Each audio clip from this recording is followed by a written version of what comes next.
भाई हमार रउआ सबके आज देखावत है रामनवमी के मेला सिवान के। और रउआ सबके बहुत मजा ये वीडियो में लास्ट तक ले बनल रही।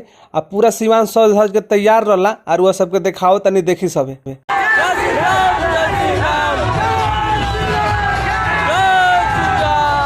भाई हमार आज हमू झंडा लेके गए निया और साथ में हमारे को भाई और झंडा फहराए लगल एक जगह टीका लगावत वहाँ से सबके टीका करावत विशालू बाबू करावत देखी सब।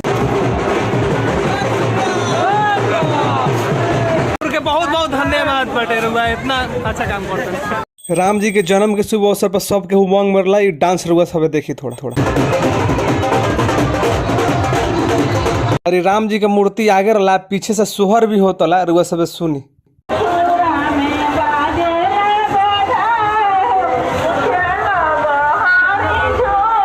झूमर सुन के हमरो से ना रहल गइला आ जितना आदमी डांस करत ओकरा साथे हमहू डांस करे लगनिया देखी सबे।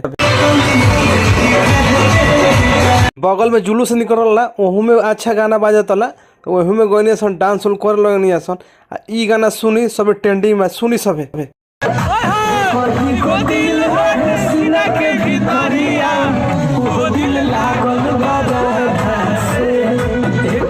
इतना भीड़ देख के एकदम मन गदगद हो गइला। आ जय श्री राम का नारा लगनिया पूरा कस के। आ पार्ट दूसरा आई रउआ उहो वीडियो देख।